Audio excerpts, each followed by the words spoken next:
I know.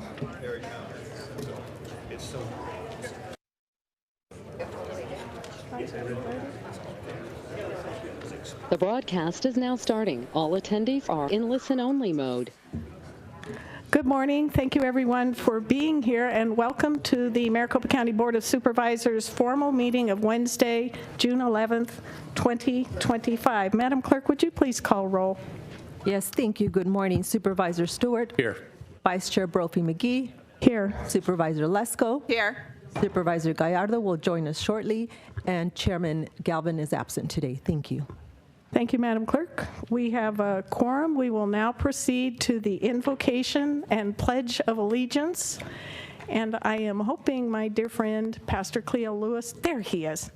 He could be out on the street saving somebody, is coming forward to lead us in the invocation and pledge.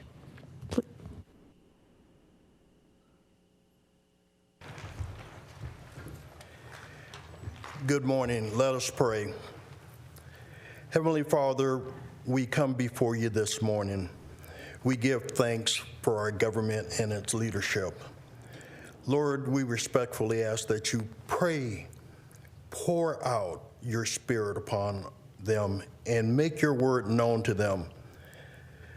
Lord, give our leaders wise and understanding hearts, and let godly knowledge be pleasant to them.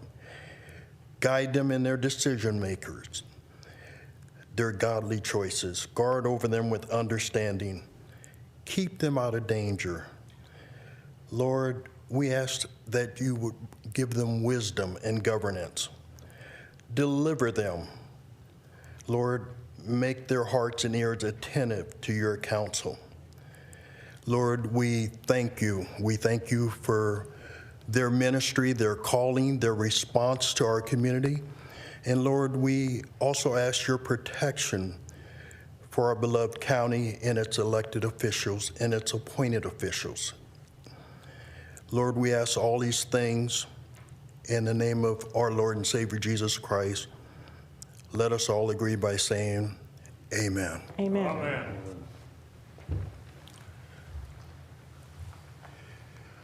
I pledge allegiance to the flag of the United States of America and to the republic for which it stands, one nation, under God, indivisible, with liberty and justice for all.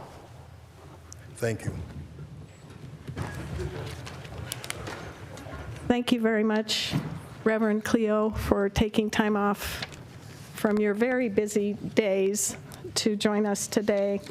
I asked Cleo for a bio, and he sent me one. It falls far short of the actual mark, but I'll read it. Cleo Lewis is an associate pastor with the City of Phoenix, whose ministry is serving our first responders, police, and fire. And welcome, Supervisor Gallardo. No worries. Just wanted to welcome you.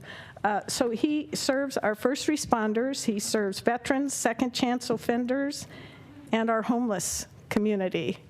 To put a little pin in that, he is on speed dial to any number of city council people, mayors, and also one county supervisor. Cleo has been active in community outreach since 2010 and then entered church ministry as an Assemblies of God minister, serving in several staff, community, and congregational roles. In recent years, he formed and leads a nonprofit, Cleo and Lewis Ministries, Inc., whose focus is community ministry. He's a U.S. Air Force veteran, a former first responder, a former offender in recovery and life experience as a 2009 former client of Central Arizona Shelter Service. That's a long way of saying he walks his talk. Cleo serves on the board of several nonprofit community organizations, the Maricopa County Continuum of Care Lived Experience Committee, the City of Phoenix City Manager Public Safety Mental Health Advisory Committee. He also serves his neighborhood association, Block Watch, actually several of them, and as community liaison. He is married to an angel, Cherie Lewis. They have 6 adult children. They are kinship foster parents as well to 5 of his 31 grand and great-grandchildren, and they currently reside in my hometown, Sunny Slope community in north central Phoenix. He actually has hobbies: photography, music, and enjoying exercise. Would you please help me welcome and thank Cleo Lewis?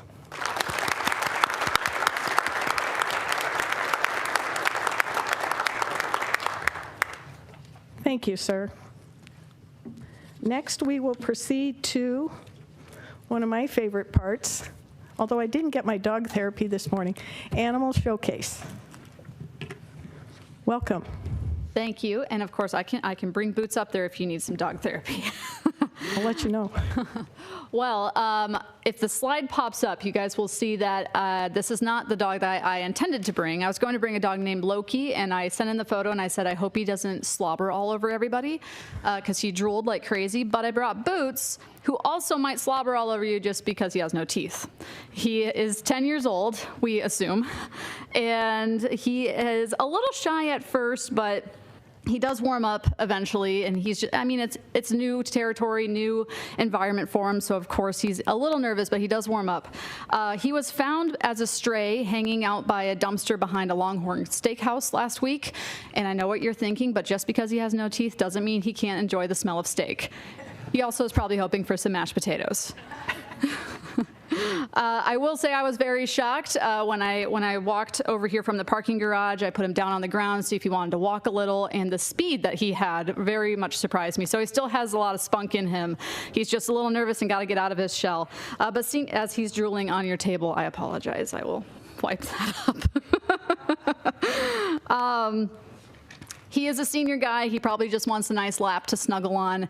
Senior dogs can really teach you a lot about life. You know, take things slow, enjoy the sunshine, smell the flowers, and of course, enjoy some mashed potatoes. So he is going to be at our West Shelter, and his adoption fee is $25. Thank you very much. Thank you. Boots, you got it in you. You'll get this.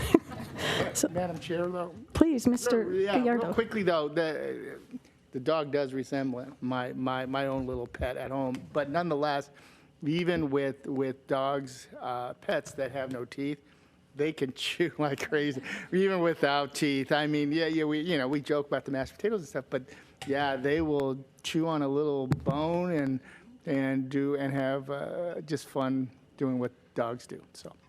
Thank you for bringing Yeah, I think that's a very natural dog behavior to chew, and it's still soothing to them even if they don't have teeth. So I'll make sure to give him a good squeaky toy when we get There back. you go. Thank you, Supervisor.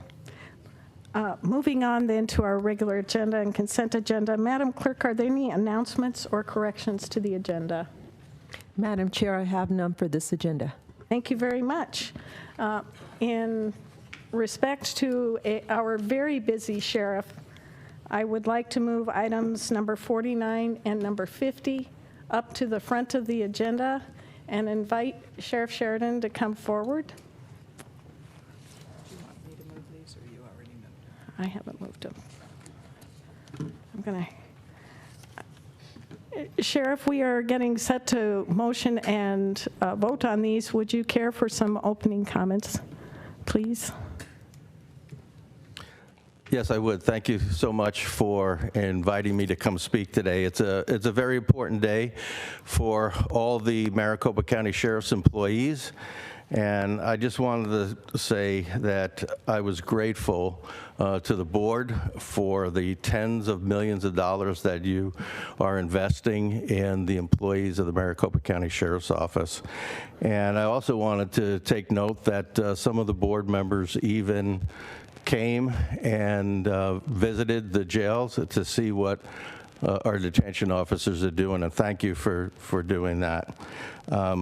You have set the foundation for future success, and you have my utmost promise that I will continue to work with the board and help with any new legislation that we need to continue to fix this in the next legislative session. And also thank you for funding our extradition aircraft. That is a big expense in and of itself, but that will add to a much greater efficiency, the number of prisoners that we can transport. The ceiling that plane flies is much higher. It's a lot nicer, a lot smoother ride for our pilots, and of course the inmates we're transporting. So I wanted to thank all of you very much for that. Thank you for your comments, Sheriff Sheridan. Noting that you have a busy day, Supervisor Lesko, would you please move both items? Thank you, Madam Chair. I move items 49 and 50. Is there a second? Second. Hearing a motion and a second. Any further discussion? Madam Clerk, I'm going to ask you to call roll so that each board member may explain their vote if they wish. Thank you, Supervisor Stewart. Aye. Vice Chair Brophy McGee. I vote aye with thanks and gratitude to the sheriff for what he has brought back to the Maricopa County Sheriff's Department. Supervisor Lesko. Thank you, Madam Chair. I'd like to explain my vote. Please. I want to thank you, Sheriff Sheraton. You've done a great job. I've heard that already you're recruiting more detention officers at a greater pace than has been done in the past. I want to thank all of your sheriff officers and detention officers for the great work that they do. And I want the community to know what kind of great work they do. We've seen recently in LA and in Peoria attacks on our law enforcement, and it cannot be tolerated. And therefore, I want everyone to know that they should be supporting our law enforcement officers because when trouble calls on you at your home, wouldn't you want the police to come protect you? And so I am thankful for you, and I am doing so by giving detention officers retention officer bonuses so that you can retain them, so that they will know that they're appreciated, and pay increases for your sheriff officers so that they know that they are appreciated as well. And with that, I vote aye. Amen. Supervisor Gallardo. Thank you, Madam Vice Chair. If I can explain my vote. Thank Please. you. Yeah, no, I totally agree with Supervisor Lesko's comments. Thank you, Sheriff. I know our other colleague is not with us today, but this has been a great working efforts by not only the board, but the Sheriff's Office working together to ensure that you all have the resources and the tools you need in order to do your job and to do it efficiently. And I just want to thank you for your service that you have given the county for many years, not just as sheriff, but for many years. So thank you so much. And I couldn't agree more with Supervisor Lesko. You're seeing more and more, particularly over the last 2 months. You see it not only in LA, you're seeing it in Texas, you're seeing it in Florida, you're seeing it in Minnesota, you're seeing it in Chicago and Philadelphia, and I just got a message now, Seattle, Washington.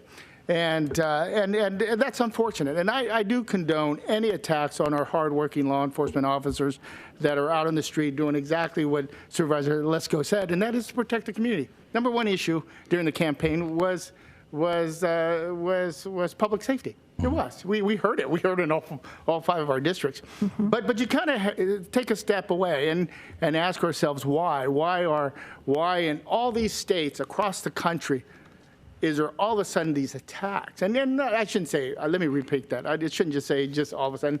Unfortunately, this has been, you've seen it over years and years, law enforcement officers put in a tough situation and being attacked, and condone it all. I think it should not ever be tolerated. And those that do should be held accountable. But you got to start asking yourself, why? Why all of a sudden across the country we're seeing these types of attacks? LA is just terrible. It's terrible what's going on in LA. But you got to stop and ask, and I'll continue asking that same question. I don't want to get too political. I don't want to get, but we all are thinking it.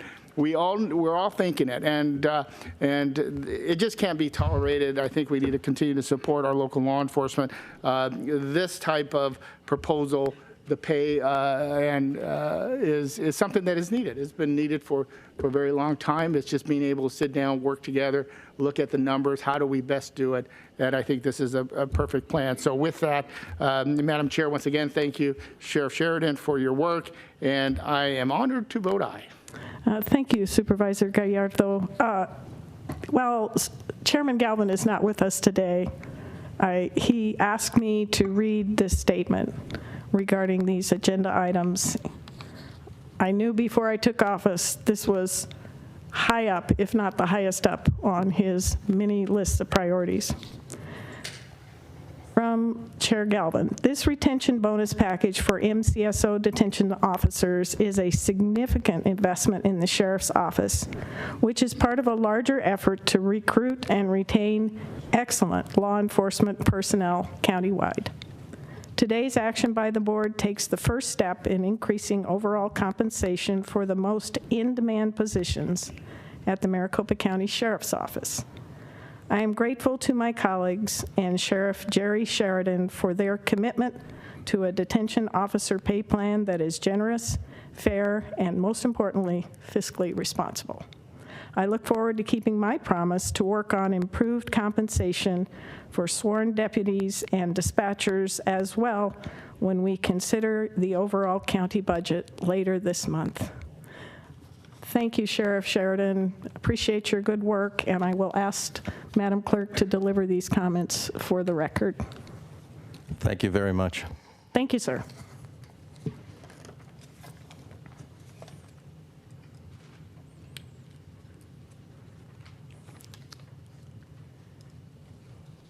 Be safe.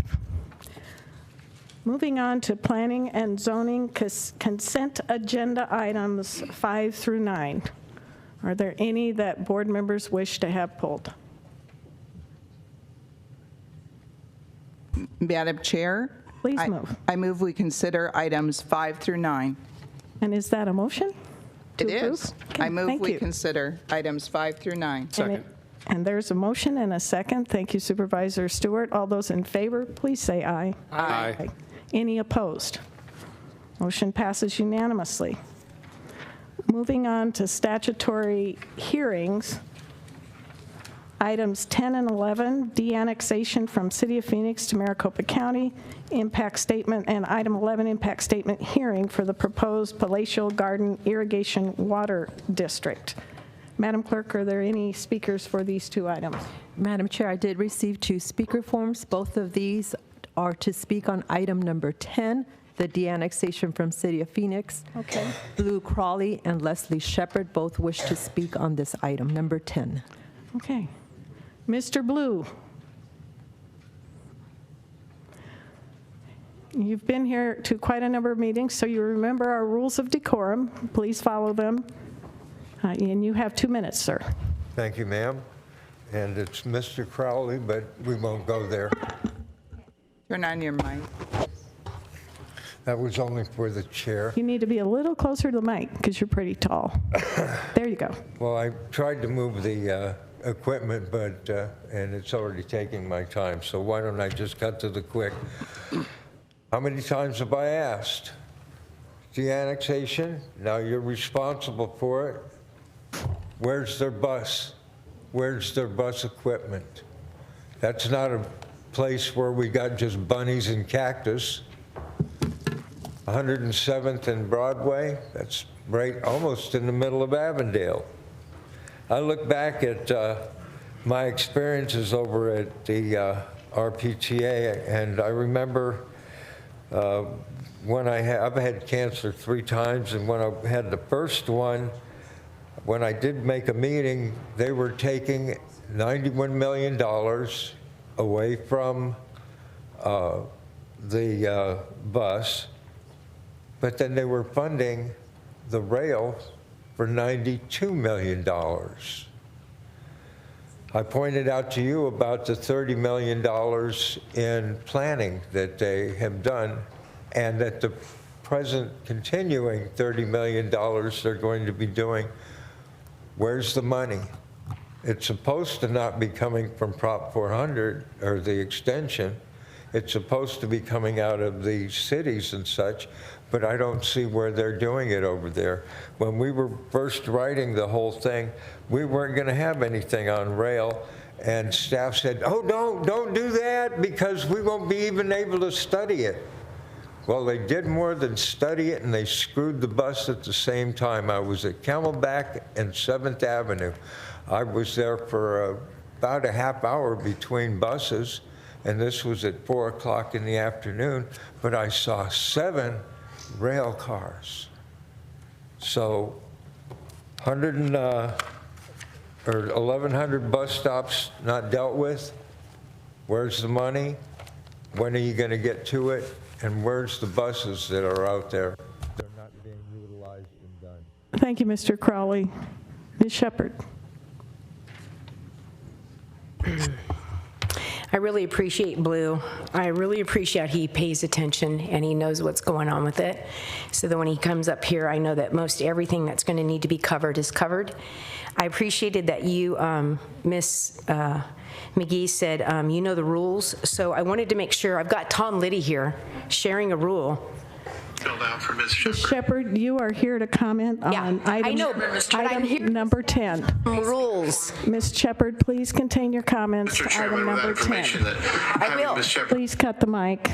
address this board. Now, we are here to, What I'm here to do is to let you know that I would like to speak on these things as well, but you know, after I watched the meeting that happened on the 21st, where you guys let Shepherd. people get up who didn't have a speaker slip, you let people. we are here to listen to your comments on agenda item 10. Please proceed. You have a double standard, and Mr. Please proceed. said that when people turn in their speaker slip, even if it's on the phone. Ms. Shepherd, you are very out of order. Please have a seat. Thank you. Any other speakers, Madam? No other speakers. Okay. Supervisor Lesko. Thank you, Madam Chair. I make a motion that we consider items 10 and 11. Motion to approve items 10 and 11. Is there a second? Second. Thank you. Any further discussion? All those in favor, please say aye. Aye. All those opposed? Hearing none, motion passes unanimously. On to statutory hearings for transportation, 12 and 13. Madam Clerk, do we have anyone signed up to speak? Madam Chair, I did receive one speaker form from Craig Littlejohn, and he is here to speak in favor only if necessary, and that is on item number 13. Well, thank you. Mr. Littlejohn, would you like to speak, or would you like to quit while you're ahead? You came all the way down here, so we'd love to hear your comments. I just wanted to speak. If there was any opposition, I just wanted the opportunity to speak. So if there's no opposition, I'm good. Thank you, sir. I don't sense that there is. Smart move, smart guy. Okay. Thank you. Supervisor Lesko. Madam Chair, I move that we approve items 12 and, Madam Chair, I move that we approve items number 12 and 13. Second.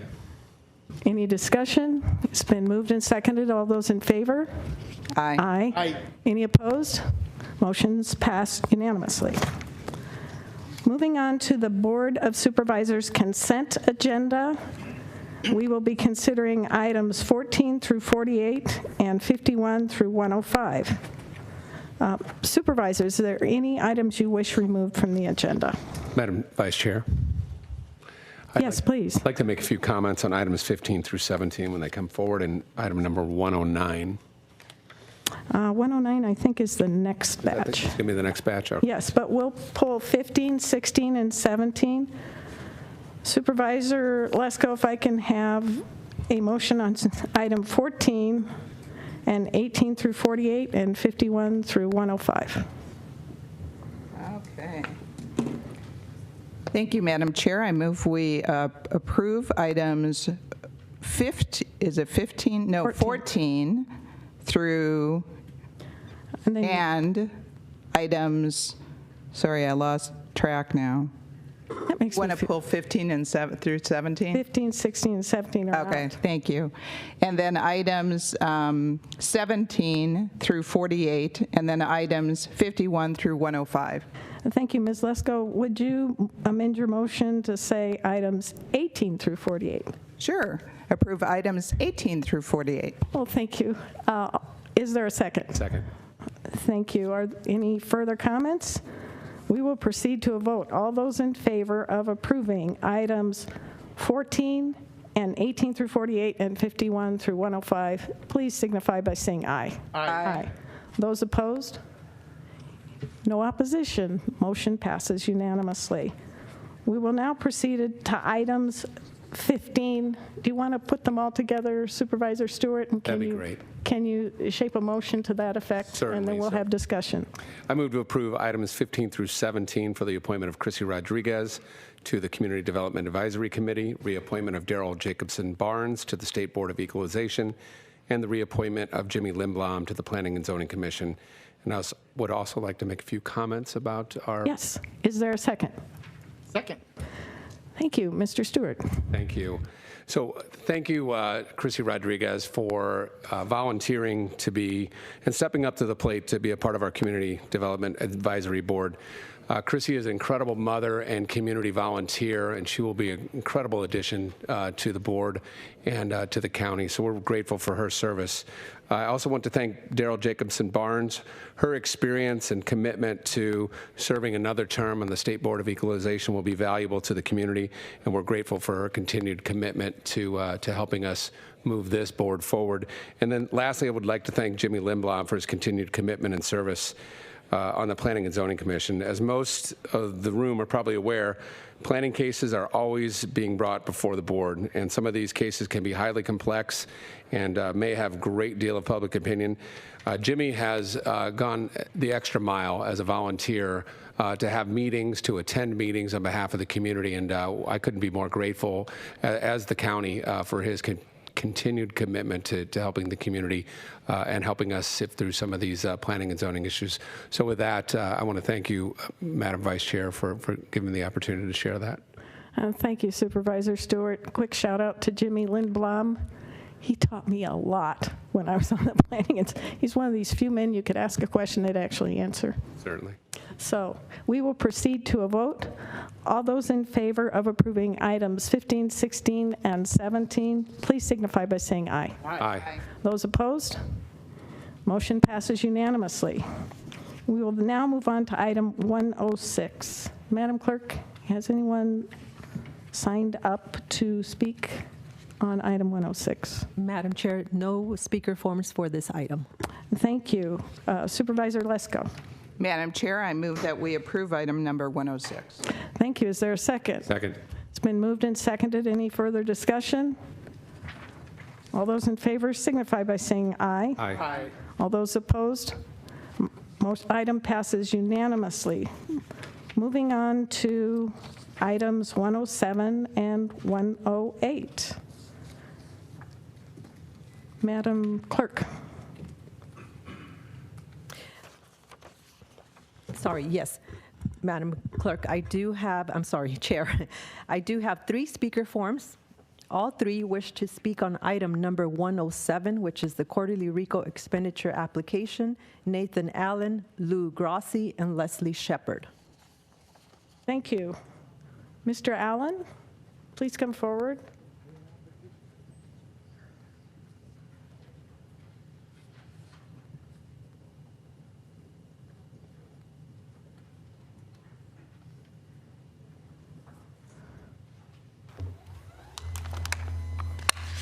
Welcome, Mr. Grossi.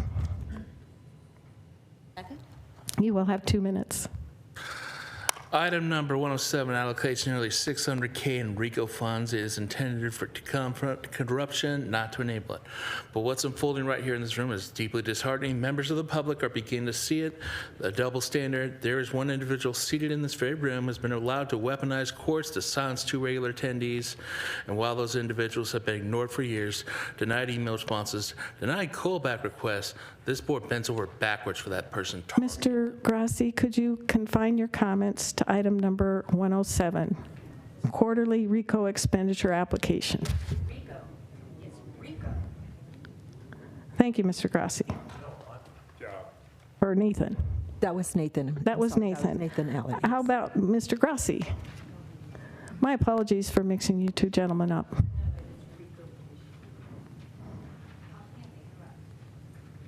Good morning. Good morning, sir. Okay, this is in regard to the RICO, and it's Grossi, by the way. Okay. With $596,500 in RICO expenditures under review today, this is a perfect moment to address what real abuse of process looks like, and it's happening in this room. This board is actively working with, or at very least turning a blind eye to, an individual who weaponized the court system to silence critics.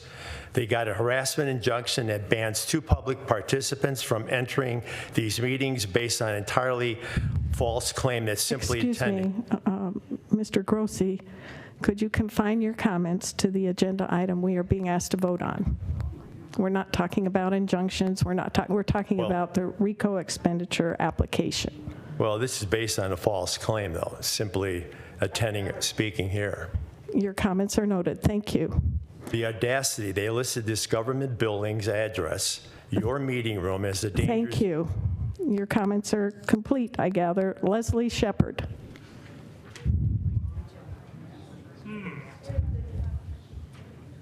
So I'm understanding that you're allowed to respond to agenda items, right? So I want to ask you real quick, what is a RICO? What does RICO stand for? Aaron, would you care to come forward and let's... You're not sure what it is, Ms. McGee? Excuse me, I'm going to have the county attorney explain it, a representative. Asked you a question. Are you unaware of what it is? Ms. Shepard, do you want to sit down again? Do you not? You don't accept questions? Are you beyond being questioned? Ms. Shepard. Aaron, would you please explain the quarterly RICO expenditure application? No, I asked you, do you know what RICO means? Shepard. I need you to pay attention. What does RICO mean? Quarterly RICO expenditure application refers to a report that is filed under state law pertaining to the Racketeer Influenced and Corrupt Organizations Act. This application was reviewed by executive. But the government and the corruption. Please, I said that's all I need. It's my 2 minutes, ma'am. Please stop her. My time. I have 2 minutes. I am sorry. You are not observing the decorum. Sullivan versus Matt. Excuse me. You are out of order. I can even cuss. Please be seated. You need to stop interrupting. Please be seated. RICO means government organization. Please be seated.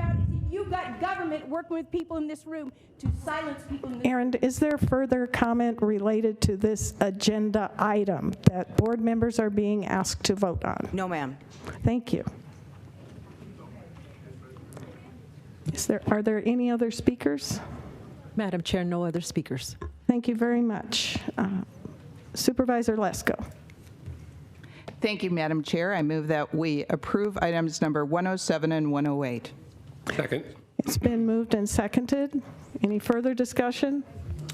All those in favor will say aye. Aye. All those opposed? Motions pass unanimously. Moving on to item 109, Mr. Stewart, would you like to put it on the floor, and then we'll have a conversation? Certainly. I'd move to approve items number 107 for the appointment of Warden Nichols to the Flood Control Advisory Board. I'm sorry, it's 109? 109? Yeah. I would have fixed my glasses. If I can say a few words after yes. the vote about the chairman, I'd appreciate it. That'd be great. Is there a second? Second. Okay, motions on the floor. Comments? Mr. Stewart.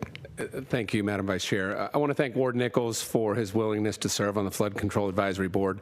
Ward is a well-known and respected leader in his community, is typically tapped to take on leadership roles due to his can-do attitude and knowledge of many things.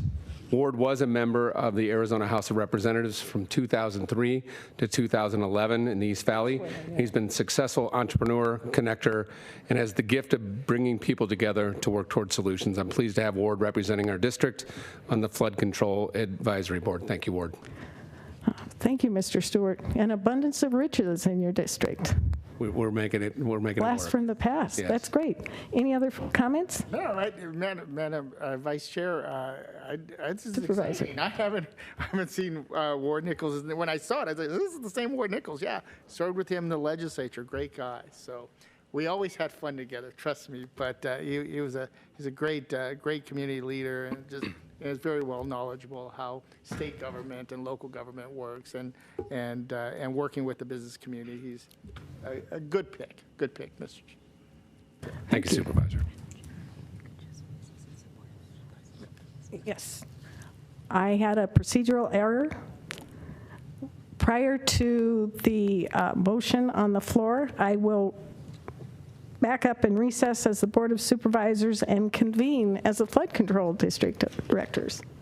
Thank you, members, for your patience. We will now proceed to a vote on 109 as the Flood Control District. All those in favor? Aye. Aye. Any opposed? Motion passes unanimously. Supervisor Lesko, can I have a motion on items 110 through 115? Thank you, Madam Chair. I move that we approve items number 110 through 115. Motion is on the floor. Is there a second? Oh, we have a comment. Madam Clerk? Madam Chair, we did receive 2 speaker forms. Both are from Louis Mar Garza. She wishes to speak on items 113 and 114. Okay, thank you. Louis Mar Garza, thank you. So that you're all reminded, Louis Mar is Betty Garza, what has transpired since January. Nice to see Lesko back. They took off the boot, and now they've taken Galvin and put the boot on him for house arrest. But under number 113 and 114, declaring sell excess parcel, this clown show has a tendency to sell off a lot of excess parcels here in Maricopa County. And I've looked at the sizes of them, and one in particular, which I was forbidden to comment on the last time, about 3 meetings ago, that you actually sold this corner building that belonged to the Humane Society to a personal developer at $510,000. And I think it's the height of hypocrisy when you have animals come here and you are selling off parcels, in particular that building back about 3 meetings ago, to private developers, and this is public property, and you're allowing them to take our public property without looking at refurbishing these lands, doing something upon it. And that particular one from 3 meetings ago, like I said, $510,000, an excellent corner lot by itself, and all of you sold it to the highest bidder, public property, and it has a Humane Society building on it. Why did you not take the time to at least help refurbish it, train vets, bring animals, try to keep up with what's going on? That's number 113 and number 114. And I would love to speak on the other ones, but once again, newsflash. Since January, you've taken 0% of this agenda that was not off limits, and now 75% in 6 meetings of this agenda is off limits. You have something coming to you, wake up. Thank you for your comments. Ms. Pekorski, could you speak to this particular item? Madam Chair, this particular item is related to excess property of the Flood Control District is selling, but related to the questions regarding the animal shelter. That was the sale of the previous land that the animal shelter was on in the East Valley. The county funded a brand new shelter in the East Valley to replace that shelter, which had been decaying. We had evaluated if that shelter could be refurbished. It couldn't. It actually had been physically moved when they built the 101. So the shelter has been in disrepair for many years, and it wouldn't have been cost effective to repair. And we followed the state statute for auction and sold the facility to the highest bidder. Thank you. Any comments? Madam Vice Chair. Mr. Stewart. County Manager, in many cases, I would assume that the county is trying to divest of property that is either in disarray, and we then take the money and then reinvest that into new projects. Like we have a new West Valley shelter that that's going up in, what, 2 years? County Manager. Madam Chair, Supervisor Stewart, that is correct. We use the proceeds to fund future capital projects, and the West Valley Animal Shelter should be open hopefully in the next 3 years.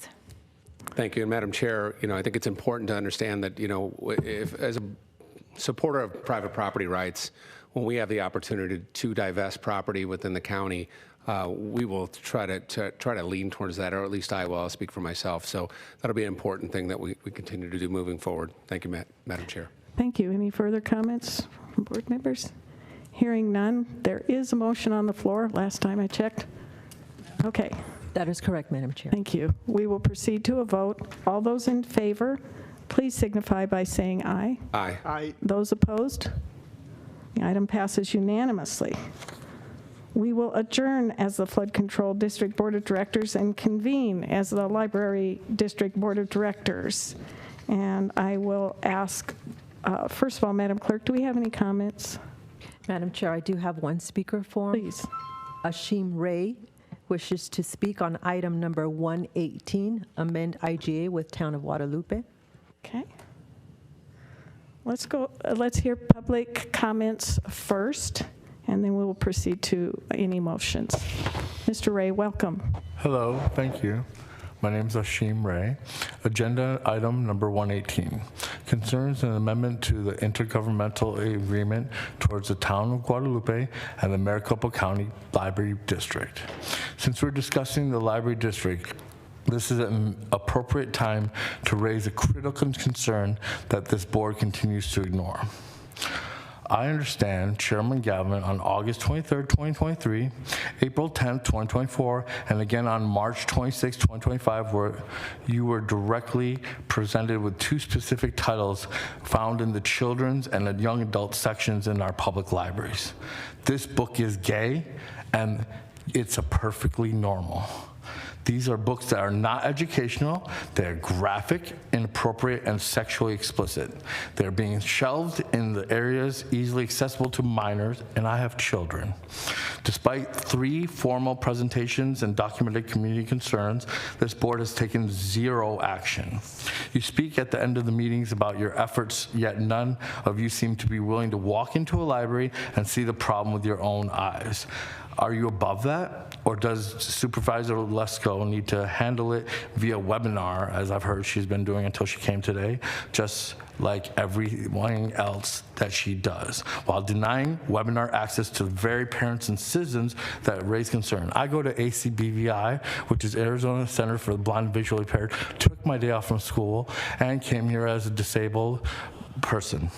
This is a library district issue. If you weren't to act now after all 2 years of warnings, then we'll make it known that you are choosing to ignore the safety of our children.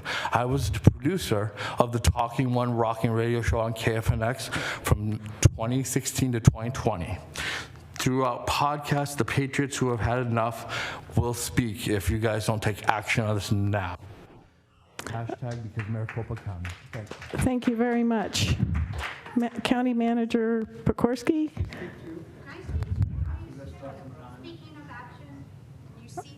We had one person signed up to speak. That is correct, Madam Okay.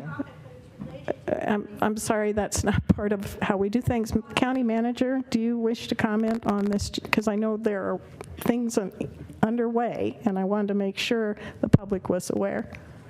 That is correct, Madam Chair. We actually have implemented approximately a month ago a pilot project at the Queen Creek Library where parents can select books that their children do not have access to, and we will be providing an update to the board later this month on the progress of that pilot project. And we are also working with the county attorney's office to develop other options to address community concerns about books in our libraries.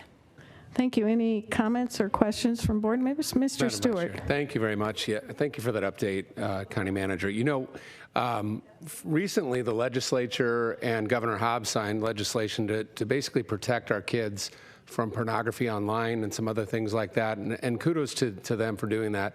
we'll continue to do the same thing to protect our children. We're working through the process right now, and as the county manager just explained, we have a pilot program going in Queen Creek, and our hopes is to roll that out in order to do exactly, I think, what the public is asking for, which is to protect our youngest from their prying eyes and their curiosity.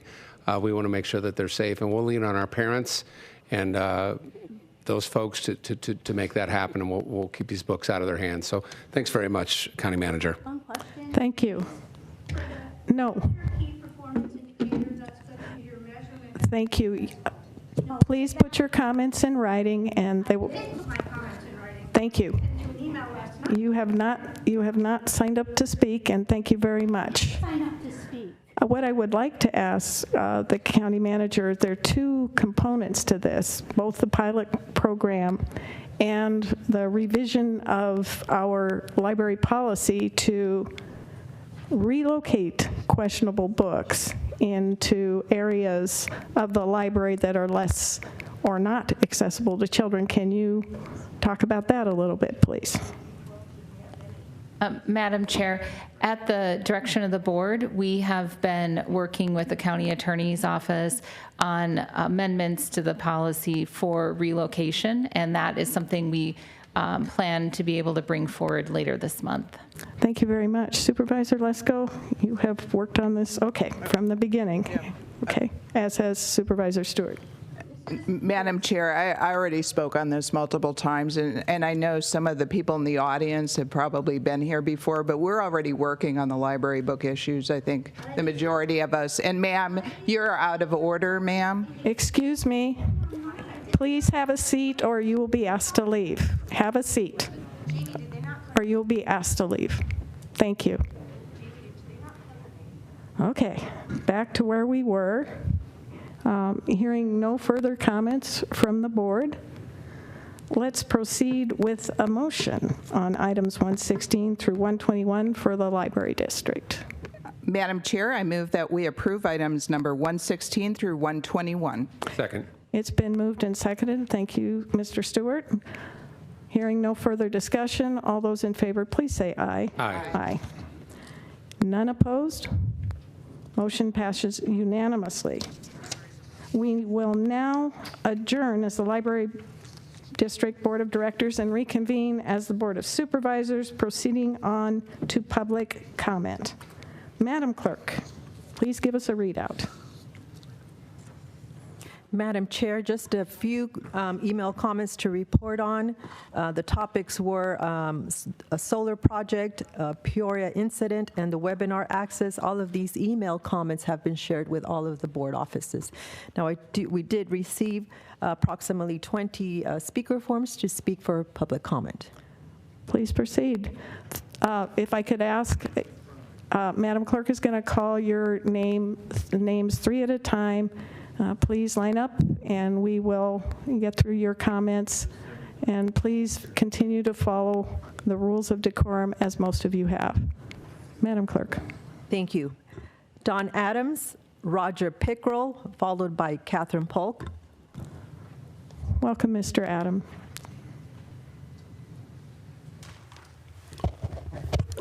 This is a summary, how they did it. Article 2, the Insurrection Act, what looked like chaos was command, and what looked like science was strategy. President Trump didn't need to declare martial law. He didn't need a press conference because under the Constitution, he already had the tools. Step 1, activate authority. Article 2 made Trump commander-in-chief of the military and gave him power to declare emergencies, execute laws, and direct national security without congressional approval. Using the authority, he issued the legal triggers. Executive Order 13848, targeted foreign interference in U.S. elections. Executive Order 13818, seized global assets tied to human rights abuses and corruption. Executive Order 13961, established federal mission continuity, laying the legal groundwork for devolution. This set the stage for silent transition. Step 2, flip the operational switch, the Insurrection Act. Once Article 2 powers were secured through executive orders, the Insurrection Act was likely invoked under cover of election chaos, Capitol unrest, foreign interference evidence, judicial confirmation, shadow docket rulings. Under this activation, Trump gained full authority to deploy National Guard and military forces under Title 10. Override posse comitatus restrictions, federalize civilian agencies quietly, conduct domestic operations without disclosure. This allowed the military oversight, FEMA, coordinated purges, assets, and global networks to be continued because 2020, it's not over yet. Thank you, Mr. Adams. Roger Pickrell?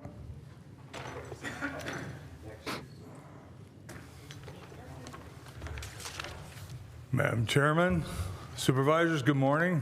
Good morning. I'm Roger Pickrell, and you well know I'm a Vietnam vet. And I've been fighting a lot of things in protecting this country for over 55 years plus. And one of the things is with foreign and domestic, we see a lot of abuse going on in our country. And one of them is abuse of power.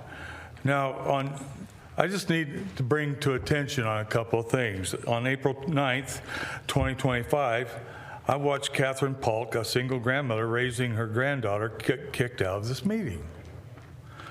She had followed every rule. She submitted a valid speaker slip, waited through the entire meeting, and simply asked to speak on an item she came for. But instead of giving her the 2 minutes she was owed, sorry to say, but it seemed that Tom dismissed her and had her removed. That same day, I had a speaker slip mysteriously became missing temporarily until I made it a point to bring it to the attention of everybody. And Leslie took a picture of it of me turning it in. Then suddenly it was found and was submitted to where I could actually speak. But one thing is I'm going to is these things get shuffled around way too much, and I have a webinar concern as well. We had that same lady was trying to get on to a webinar and got blocked when the lawyer said that she submitted a denial. So we need webinars because a lot of people can't come to the meeting, and we know you guys usually it. I have the lady on the phone right now who submitted. Would you speak to us today? Mr. Pickrell, as you are aware, that is not part of the program. Are you finished with your comments? Are you finished? I'm sorry, your time is up. Please have a seat. Next up, Madam Clerk. Can you give us some more names? Yes, thank you. Next up is Catherine Polk, followed by Lisa Everett, and then Jamie Martin. Is Catherine Polk here in person? Your lawyer said that she could do by phone. She's here right now. No, I am sorry, Mr. Pickrell. That is not part of the. You are out of order, and so is Catherine. Who is the fourth one? Lisa Everett is up next. Lisa Everett. Mark, we'll talk.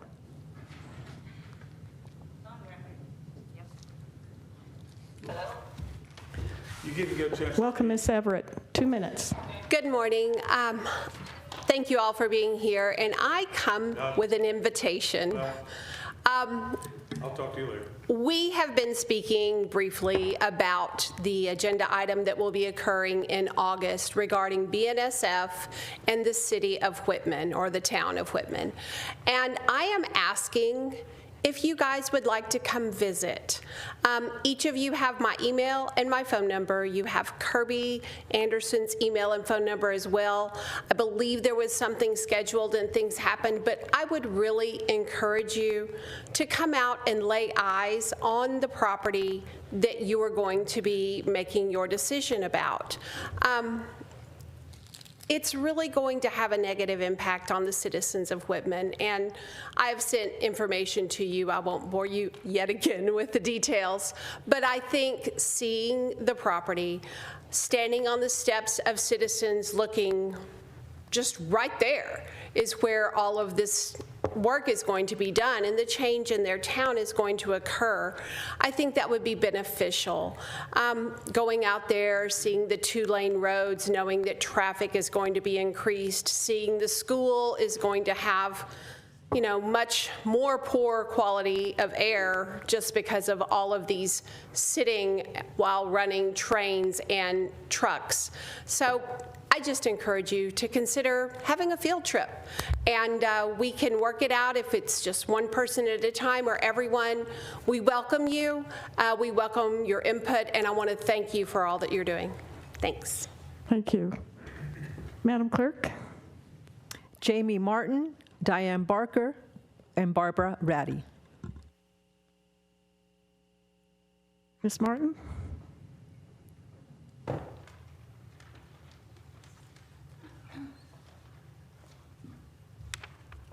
Welcome. Hey, my name is Jamie Martin. I appreciate the opportunity to speak to you today. I'm asking for your support to escalate this request. I would like a verbal response to that. I'm here about Resolution 3, which was unanimously passed by the Maricopa County Republican Committee, ECG, and it calls for mandatory oversight of all contract enforcement, election-related and non-election-related contracts, and a formal corrective action plan or CAP. Whether there's a vendor failure or a procedural breakdown. This is not hypothetical. I helped implement 60 Six Sigma corrective action plans at a Fortune 500 company. We didn't just fix the problem. We cut repeat issues by over 99.999%. You keep hearing that figure. Why do you keep hearing that figure? That's the standard for reliability and satisfaction ratings. It's how you catch risk early and you stop systemic failures before they spread. In 2020, during a pandemic election, vendor contracts had disaster recovery terms struck out on the contract. No cap was triggered. No correction. That's no oversight. That's a breakdown. Contracts like these must comply with federal, state, and legislative procurement laws. Without the cap enforcement, we are inviting risk to repeat. That's why you keep seeing it happening, you guys. So here you go. Here's the crisis we're faced with today. Immigration raids in LA. Election integrity. Thank you. Integrity post-2020. Madam Clerk. Diane Barker, followed by Barbara Ratty. Public trust in money laundering. Thank you. Your comments are finished, please. Diane Barker. Please. Diane Barker. I've gone over, ma'am. Excuse me.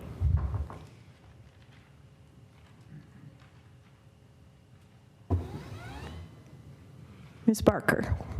Thank you, Chairwoman Kate Brophy McGee and Board of Supervisors. I'm Diane Barker. I'm in District 5, and I want to breathe.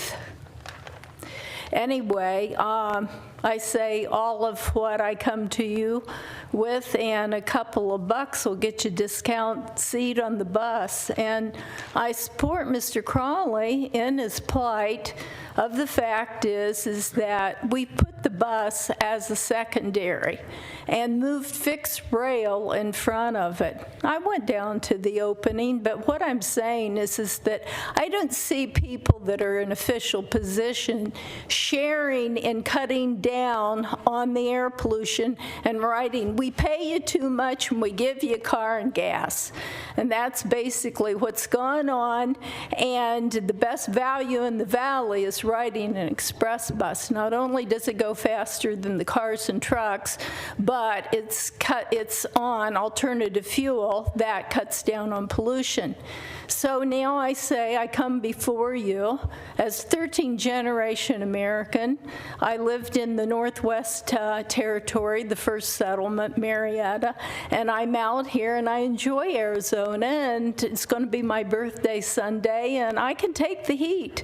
I'm out there it's because I've done the multimodal thing, but I'm encouraging you to do your job, cut down on air pollution, and take care of the ADA. The bus does it the best. If they ever don't support the ADA person, then we lose our funding. And you need a door that is ADA out here. I mentioned it. They said they told the government, and they said, you know, the government runs slow. We do not accept that excuse. Our government needs to go fast. Thank you, Ms. Barker. Barbara Ratty? And Madam Clerk, after Ms. Ratty, who speaks? Jensen Shell. Thank you. Please proceed. Okay. My name is Barbara Ratty. I'm here today to thank 3 of the board members for acting in the past month or so regarding the pornographic books in our public libraries. First, I would like to thank Mark Stewart for getting the county staff to begin the process of moving such books out of the children's section and hopefully the young adult section at the county libraries to a more appropriate location so that our young children would not get their hands on books that their young eyes do not need to be seeing so easily. I would also like to thank Kate Brophy-McGee and Debbie Lesko for getting behind Mr. Stewart in this pilot program. This pilot program started at the Queen Creek Library and has been considered successful, and the plans are to move on to the Gilbert Library and Buckeye Library. I'm hoping that the supervisors will consider implementing this program at Maricopa County Libraries in their districts also. Again, I want to thank those of you that are involved with this program for acting on removing the pornographic books to a more appropriate section in the libraries. I would like to add regarding the Buckeye Public Library. I'm a grandmother, and I went, I'm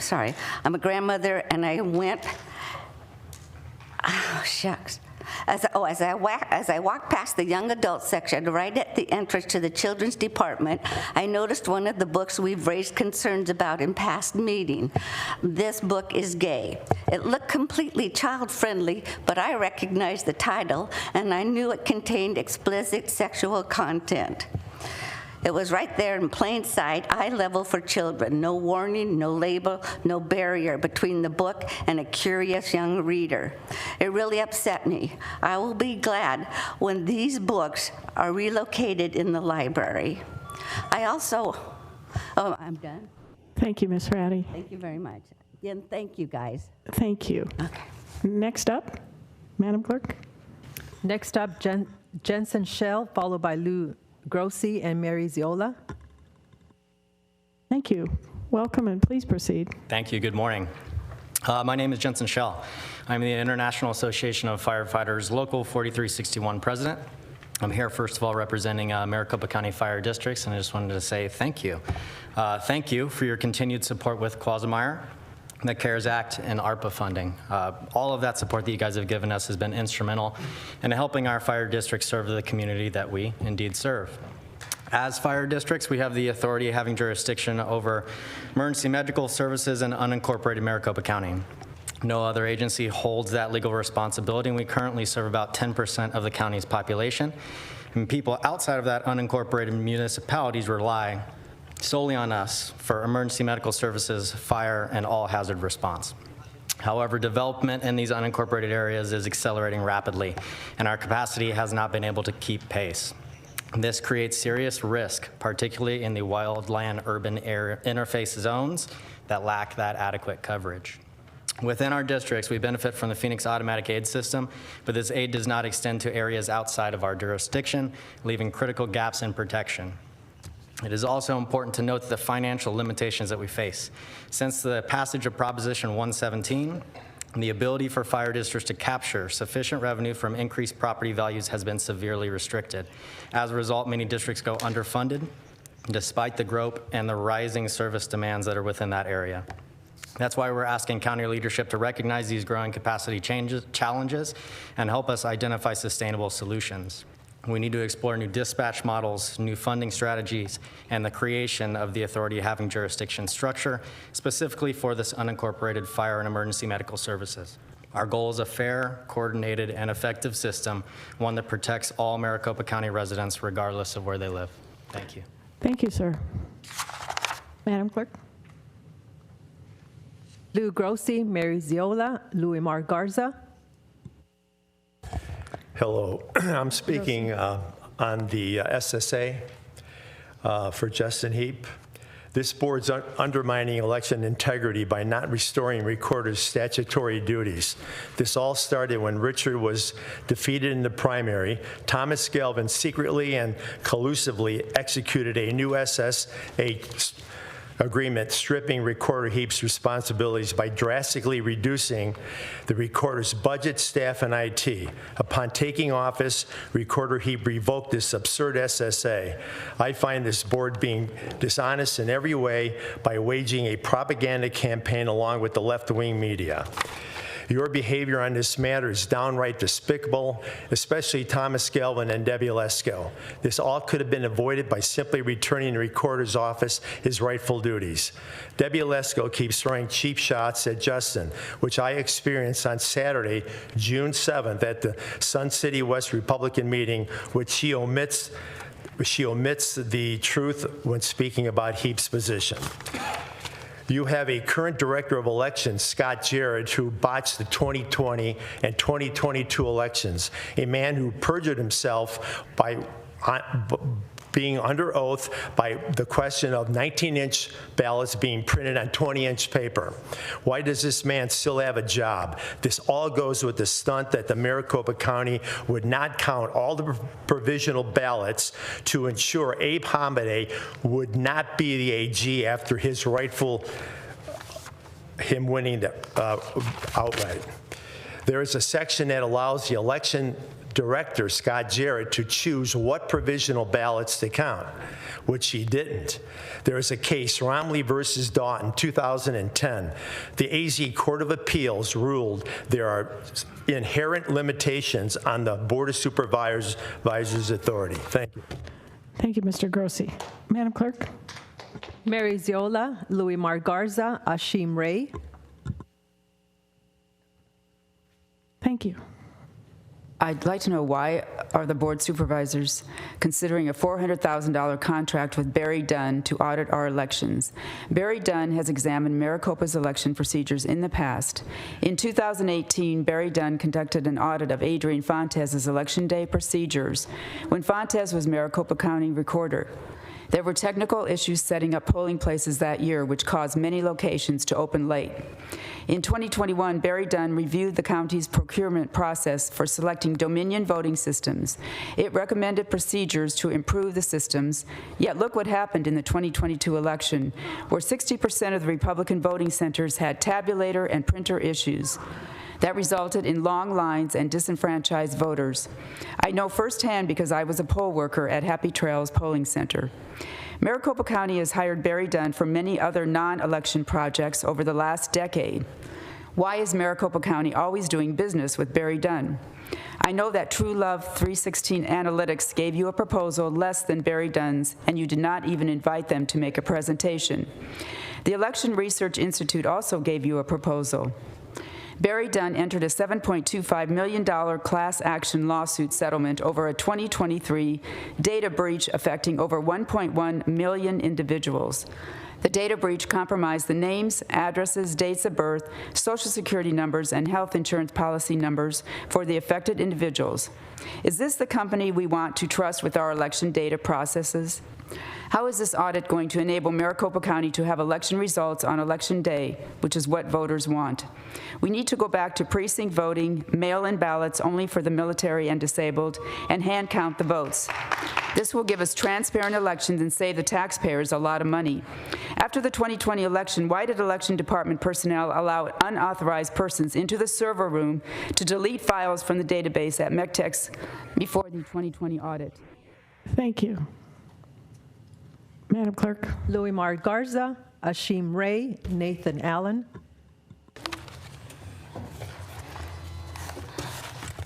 Elizabeth Garza, still homeless, visiting. I would like to invite my fellow LG Gallardo to join me as his lesbian sister, and join me with Gays Against Groomers, because you think you have issues with the books.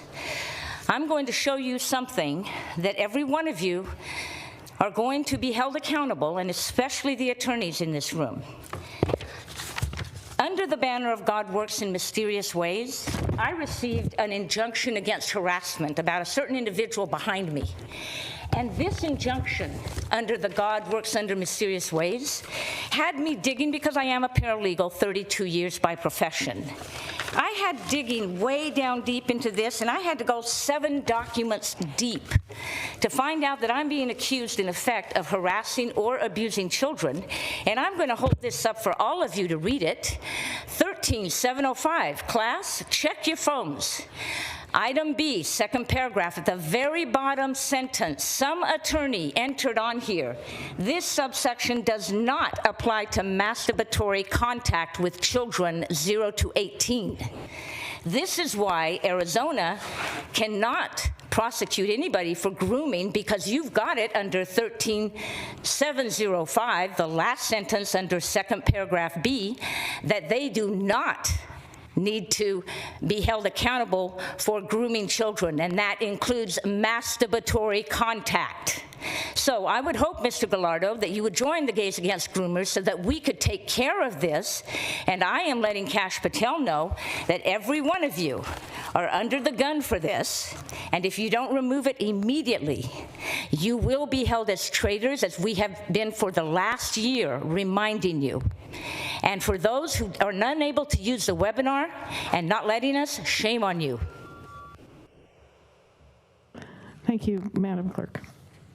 Ashim Ray, Nathan Allen, Joseph Hoff. Thank you for taking my time and space, you guys. I really appreciate you. Thank you for all what you do. Basically, just wanted to reaffirm, about putting pornographic things into schools, because it's not, should be there for adults, not young adults, for kids, where kids can reach. Like you heard the lady tell about that book that you talked about, and she was able to grab it, where just a young kid can read it, and then just it'll impure their mind. So thank you for your time and space. Appreciate it. Thank you, sir. Next up, Nathan Allen, followed by Joseph Hoff, Blue Crawley.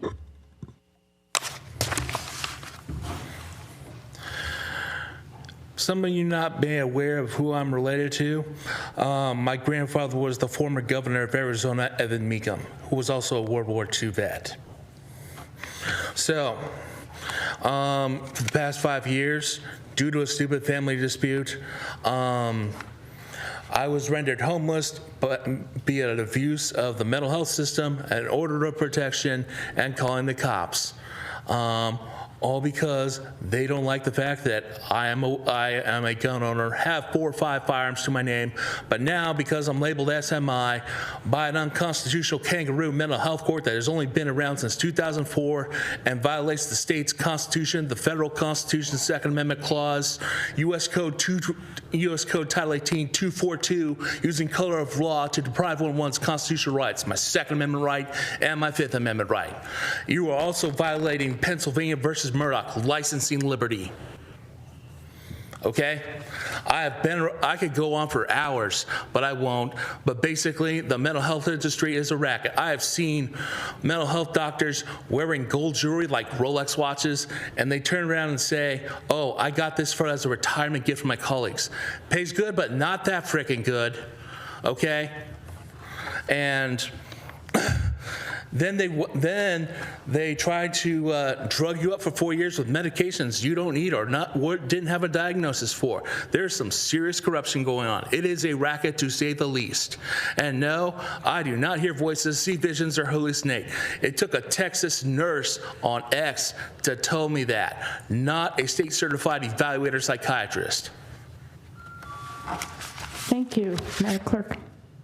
Joseph Hoff, Lou Crawley, Kristen Vale.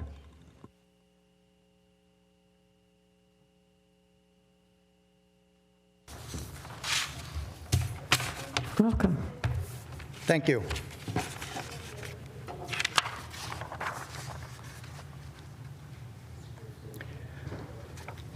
Let me be clear.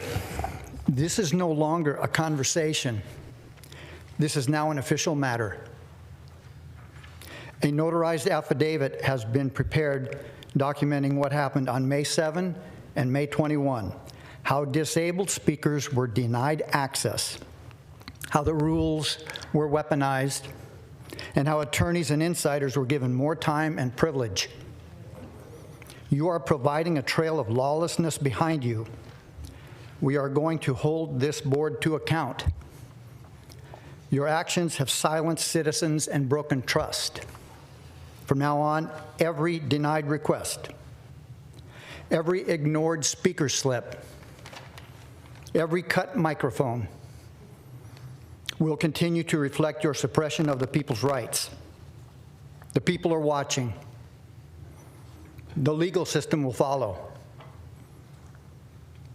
FYI, after the meeting, you supervisors share your many festivities of social settings and blah, blah, blah. We never hear one of you state you took the time to go to the library just to look for yourself about the children's sexualized books that you have been made aware of months ago. You will show yourself to be serious about protecting the children when you act to make it happen. Innocence being stolen at the library is unacceptable. This is under your watch, and we are watching your urgency or lack of. Thank you. Thank you. Madam Clerk? Lou Crawley, Kristen Vale, looks like E. Summers or L. Summers. Hello, Mr. Crawley. Hello again, and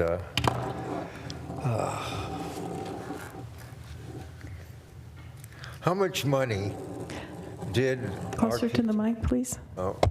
how much money did the RPTA acquire over the 25 years of its existence, and how much of that went for the bus compared to the multiple times that went to the rail?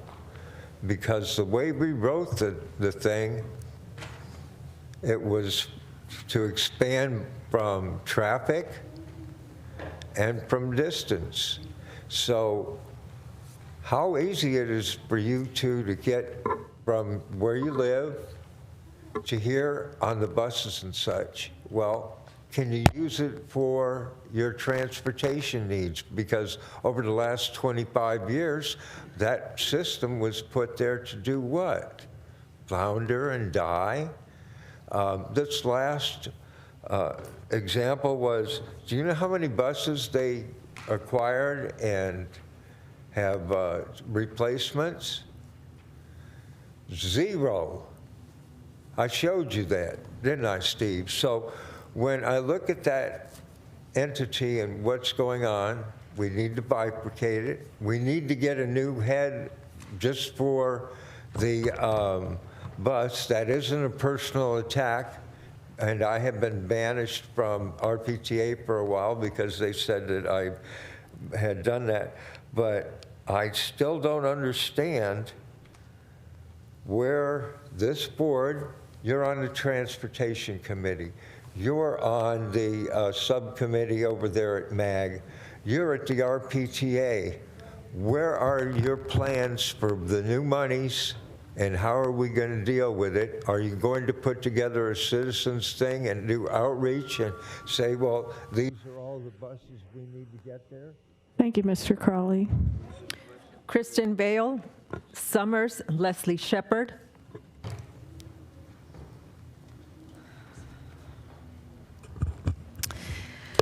Welcome. Thank you. Supervisors. Supervisors Gallardo, in reference to a clip of you standing outside as a representative of the state, observed your defending people who are in this country illegally. You spoke about their rights. Not sure what their rights are for those that are in our country illegally, and how they need to be protected, and how it's a sad day for Arizona when they are removed. But what's sad, and moreover concerning, is it appears that you show more public defense for non-citizens than you do for citizens sitting in this very room, exercising their First Amendment. We have people, elderly, disabled, working class, who are denied the basic right to speak in these meetings. They're silenced. They're denied webinar access. They're ignored when they submit speaker slips. And while you're out there supporting resistance against ICE, you've said nothing about the targeted lawfare and censorship happening right here under your watch, right in front of you. You took an oath to uphold the Constitution. That includes the First Amendment, that includes the citizens of Maricopa County. It doesn't only apply when the cameras are outside and the issue fits perhaps your political preference. Supervisor Gallardo, we expect that you start standing up for the people you were elected to serve. Thank you. Madam Clerk. Looks like E. Summers, Leslie Shepard, Tom Arnold. Thank you. Ms. Summers, if you'd clarify your name for the record. Ellie Summers. Thank you. This is my first time coming to a BOS meeting. You speak closer to the microphone. Excuse me, Ms. Shepard. Yeah, this is my first time here. So I just kind of want to say from we the people here, I see a lot of accolades and dribbling going on here about how great you guys are all doing your job, and that's all fine. But what I am seeing also is that you're not paying attention to what we the people are saying. There's a whole lot of shutting us down and not listening. You're not being authentic to get these things done that we've asked you to do. It's really simple. I mean, you guys work for us. We'd like to see you get some of this stuff done. We're not seeing any results. You guys all come in here, you go through the motion, and we don't see any results. So I would like you to listen to we the people genuinely and get some results. Show us some results. We've seen none. So get these books out of the libraries and get some of this done so that we don't have to sit here time and time again and go over this again and again and again with no results. You work for us. Fight for us. Let's get this done. Thank you. Thank you. Madam Clerk.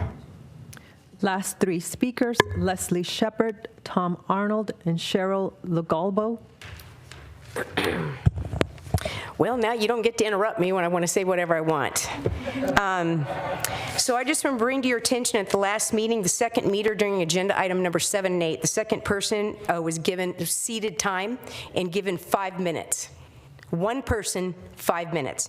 Then you had the next person that came up. Her name was Kathleen Kinney Haynes. She ceded her times to Randy Haynes. He was given 4+ minutes, almost 5 minutes. Then we have Guy Carpenter. That's the most important name on here. Because see, Guy Carpenter, when you interrupted me earlier when I was playing for you the rule that Liddy said out loud, it was about Lois Potter being interrupted and when she was going to allow me to speak because y'all, I'm going to say you guys because I don't care if it comes from a robot. As long as the webinar is set up that we're not allowed to be here and you guys are okay with it, you're sending me the rejection. So I was denied again to speak on the webinar. So when she brought the phone to put it up there, I don't know if you've noticed, I don't know if you know her, and I know you don't, you guys don't, but Gallardo should. My mother has never done public speaking in her life. And she came up here, and she was shut down by this Board of Supervisors because of a made-up rule. So then the question was asked to Tom Liddy. It was, he's the one that actually runs the show here, not Thomas Galvin. Thomas Galvin had to refer to him and say, what do we do about that? And he said, well, is there a speaker slip? If there's no speaker slip, then that would be out of order.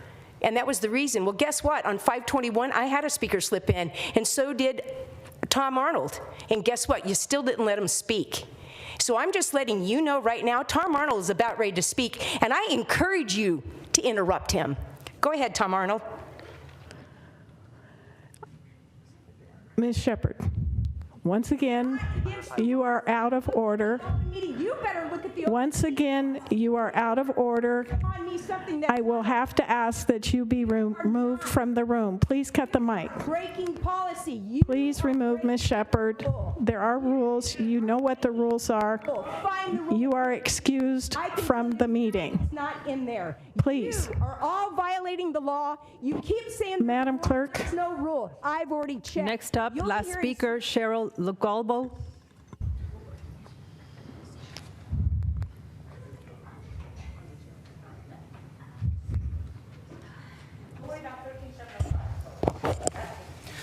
Welcome. Thank you. Today's agenda makes one thing clear. The public is not welcome here. Out of 121 items, 91 are off limits for public comment. 75% of today's meeting is shut down to the very people who fund it.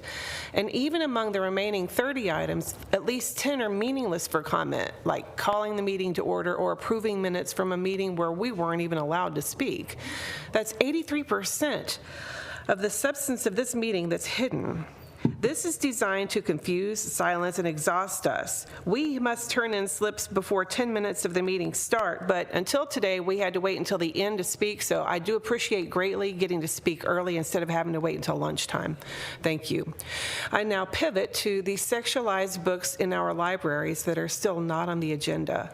I appreciate that some progress is apparently being made. I can see that you're aware of it, but not one of you has stood here and talked about walking into a public library and seeing the trash our children are exposed to. You meet with people who say they're working on it, but you need to go see for yourselves. Don't be too above it. This is what you're here for. I would like for Debbie Lesko, Mark Stewart, Steve Gallardo, and those that you deem worthy of the webinars. The rest of us are worthy too. Please let us in. Thank you. Several people have put in webinar requests and get a denial within 24 hours with no questions asked and nothing specific on why they're rejected. This is not representation. This is rule by exclusion.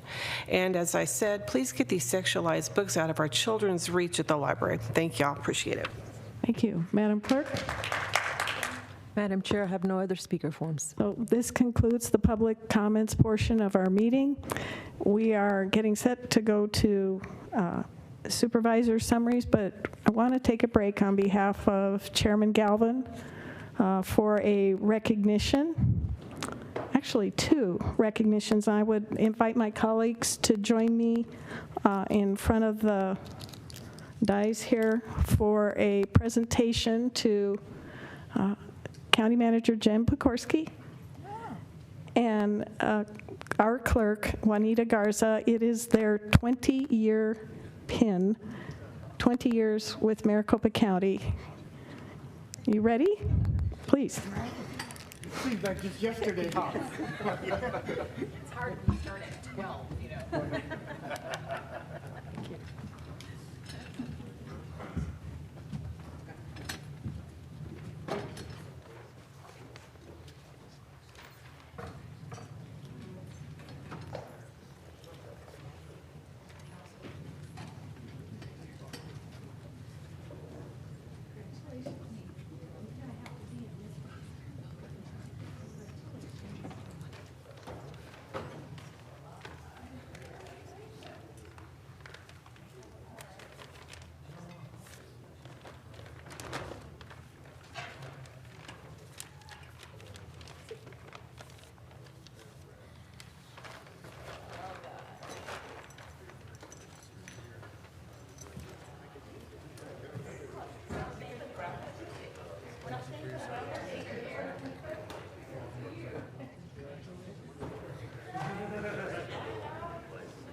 So again, I truly appreciate the many valuable contributions you both have made, certainly preceding my time here, but the cumulative impact is well observed, especially by someone who's brand new. So thank you so much. Then I'm going to proceed to Supervisor and County Manager comments. County Manager. Madam Chair, just wanted to say thank you for the recognition. It has been an honor to work for Maricopa County for 20 years and an honor to work for this board, so thank you. Thank you. Supervisor Stewart. Thank you, Madam Vice Chair, and everybody settle in. I skipped my announcements the last time I was around, so you might, if you need a bathroom break, you might want to go. No, hey, first of all, I want to wish our chairman happy birthday. He's celebrating his 50th birthday, and so I'd like to celebrate with him and wish him the happiest of birthdays. Nice. We've been out and about in the community, listening to the community. We spent some time, my staff spent time at the Key Campus Tour recently, which is a collaboration of 16 partner organizations where services provided help those suffering from homelessness, and we're going to continue to focus on those areas. We spent some time at the Mesa Chamber, Ross Farnsworth East Valley YMCA Teen Suicide Prevention Kickoff. I met with representatives from the Mesa Chamber of Commerce and a number of other teen suicide and teen violence prevention organizations, and we will be circling up with them and continue to raise awareness about this tragic issue that's going on in our community. Spent time with the Gilbert Chamber President's Circle, listening to the needs and the concerns of the business community. While many are very happy with the way that the county is being helping them with their businesses, there are also issues that they brought up in the meeting that we'll be working on closely here with the county. Attended the Chandler Chamber Community Awards. So that's the top 100 businesses in the city of Chandler. Again, listening to the business community and what they're working on and how we can be of assistance to them as well. Attended the Save Our Children Summit, which is another teen suicide, teen violence organization that we'll continue to have conversations with.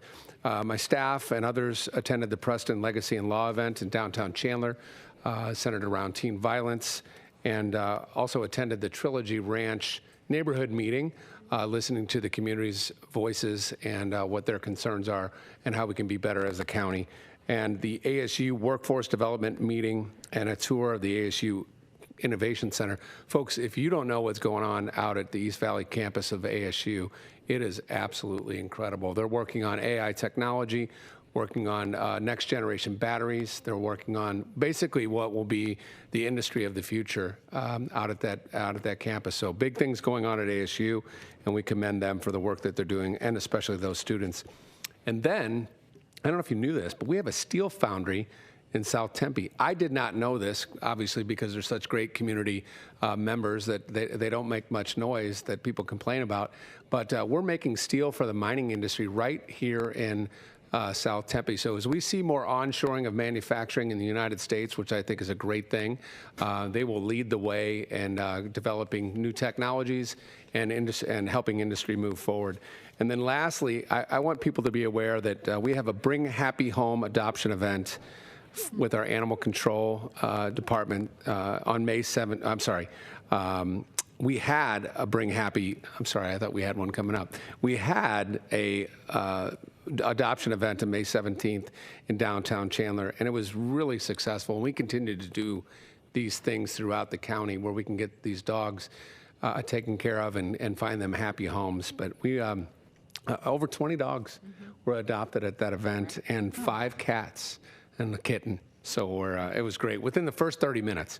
So it was fantastic. And then the upcoming events that we'll be taking part in the rest of June is the Gilbert's 2025 Annual Business Awards will be next Wednesday, and we'll be celebrating volunteers and businesses in the community. So we're out and about, and I thank you for your patience with that long-winded announcements, folks. Thank you. Well, thank you, Supervisor Stewart. You certainly have been busy. I like the Bring Happy Home event, especially. Supervisor Lesko. Thank you, Madam Chair. On behalf of my colleagues on the Board of Supervisors and the people of Maricopa, I would like to extend my deepest gratitude to all the men and women who played a role in combating the Aztec fire in Wickenburg, which is in my supervisor district. The fire started on Sunday, and it burned approximately 5 acres with forward progress stopping Sunday night due to their efforts. And so I want to thank a few groups of people. First, the efforts of the Wickenburg Fire, alongside with several teams from the Arizona Department of Forestry and Fire Management. It did a great job, and I also want to I'm deeply grateful to Frank McWilliams and his team from the Maricopa County Department of Emergency Management for their support throughout this crisis, and also want to thank the county parks for actively monitoring the situation and getting it under control. As far as things going on in our district, I do once again, for all the speakers that talked about the library books, we are working on it. I have looked at the library books, contrary to some of you thinking we're not doing anything. We are doing things. I am doing things. And so as you heard from the county manager, we are already working on this subject. I attended yesterday the West Valley Mayors and Managers meeting, got an update on all the West Valley managers, what the cities are up to, a lot of good things happening in the West Valley. Last night I went to the LD27 meeting and met with constituents from Legislative District 27, and my staff has gone to multiple events, and I want to thank my staff, Jim Bull, for doing so, and with that I yield back. Supervisor Gallardo. Thank you, Madam Vice Chair, or is it Chair or Madam Vice Chair? All right, thank you so much. No, real quickly, do want to extend another congratulations to Juanita and Jen for their 20 years here. It seems like it was just yesterday, I'm sure, but nonetheless, congratulations. I know there are employees every day that come to work here in Maricopa County, and many of them hit various milestones, let it be 5 years, 10 years, 15. I know there's one employee that I know personally. I don't want to overstep my bounds, but I think she's at 35 years. But I know there's something being planned. I don't, that's why let the departments and director organize their own celebrations within their departments. But I just want to thank all our employees here in Maricopa County. It's the summertime. I know it's getting warmer out here, but they come every day and they provide just great service to the people of Maricopa County. They are dedicated employees. They come, they work their hearts out. So just congratulations not only to our two 20-year folks here, but all our county employees for their hard work. Because I know I don't want them saying like, oh, they're recognizing, you know, certain people. No. We appreciate everybody, and thank you to everyone that for the work they do. Madam Chair, just real quickly, we kicked off our summer program in District 5, something we've done. This is our 3rd year doing it. We have over 500 kids out in the West Valley that participate, boys and girls, age, well, I don't know, I'm not too sure their age, but from 5th grade to 8th grade. We don't have the capacity to even, I would love to do more, but I just don't have the capacity. It's a lot of hard work. But we have 5th, 6th, 7th, and 8th graders that come out, they play basketball. We're out there basketball, multiple teams, they compete. And then on Thursday we have volleyball, and then all day Saturday it's nothing but games where the kids compete. It's what we can do to try to get the kids to put down the little game computer stuff at their house, to come and do something fun during the summertime, keep them active. It is a great partnership, not only with the school districts. I mean, we're doing baseball. I'm doing baseball as well. Couldn't do it without the partnership with Riverside Elementary School District, Cartwright Elementary School District as well, and all the cities and towns that help us put these on. Takes a village sometimes, but we're able to provide this type of activity for our kids. Get a little exercise, get some fresh air, hopefully stay out of a little trouble, do something positive, and do something that they love in some type of athletic sports. Big shout out to my team, David, Angel, John, they're out there. I mean, there's a team effort here. We all go out there. Some of us even help coach some of the teams when our coaches aren't able to make it there. But it's fun times. It really is fun times. We look forward to continuing this throughout the entire summer and have fun out there. So thank you, Madam Chair, and once again, congratulations to Juanita and Jen, 20 years. Thank you, Supervisor Gallardo. Very quickly, my team and I have been very busy in District 3, starting with thanks to the town of Cave Creek for inviting us to be part of the Foothills Food Bank ribbon cutting.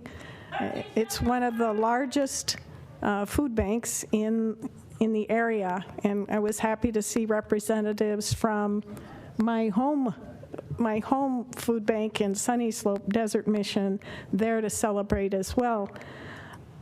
My friend and fellow elected official, Vice Mayor Ann O'Brien, and I gave another emergency management meeting to her constituents in the late part of May. It was very interesting. I wanted to thank Frank Williams and his team for showing up and presenting and answering questions. It was very interesting to me how differently the meeting went in terms of questions from interested constituents than the first meeting, and I continue to learn. I wanted to thank Dino Cotton and Aaron Baker with the Anthem Council for their time and for their advice, getting us really, really caught up to speed on what's going on in Anthem. At some point, when it's not quite so late, I'll tell you our borough story, but that's for another day. We followed that meeting with a tour, at least of the outside of the Taiwan semiconductor plant. It was amazing. It is amazing what's already been built, and it's amazing what is coming. And they are perfectionists in everything they do. I particularly enjoyed talking to the gentleman in charge of constructing the fab plants because it has to be absolutely perfect. He gets it absolutely perfect and on time or early. I was so happy to attend Coffee with a Cop on May 28th in the evening at Spectrum Mall, Christown Spectrum as we call it. It's been a long time because all the Coffee with the Cops are usually in the morning and they hit on the day of our former board meeting. So it was great to reconnect with officers, commanders, and those individuals and meet some of the up-and-coming graduates of the police academy. I was privileged to be part of the exercise involving, again, Wickenburg. It was a tabletop emergency management exercise at the McDem facility out somewhere in the East Valley, and it was just jaw-dropping. It was awe-inspiring, and they were tabletop modeling a huge flood over in Wickenburg area. Everybody was working together and once again assuring me that when crisis happens, the county will be there to coordinate. The county will be there to work with all the local municipalities to ensure coverage on these key issues. If you haven't been out to the new facility, you have to go. The old one was in an underground bunker. Unfortunately, they gave the bunker back, so I don't get to go tour that, but this one's up above ground and absolutely amazing. I was pleased to attend the presiding judge passing of the gavel for Maricopa County. I knew the departing judge, and I knew the incoming judge, and I knew a whole bunch of attorneys. I probably know too many, but I knew a whole bunch of attorneys who were also there in attendance to honor Judge Welty. Thanks to my staff, Carissa Cortez, for attending the Melrose Community Alliance. They have a lot of issues on their plate. While they may not be directly county related, there's always a county interface, and she keeps good tabs. The last thing I'd like to do is give a big shout out to Costco store number 738 up in Cave Creek. They recently approached our animal care and control with an incredibly generous offer, 1,620 pounds of rotisserie chicken for the shelter dogs. We gladly accepted the donation, and guess what? It's already gone. So, again, shout out to Costco for being so community-minded and for helping those most vulnerable little pets that can't really speak for themselves. That's the end of my comments. It would appear there being no further business before the board. This meeting is adjourned. Thank you all for coming. Good job.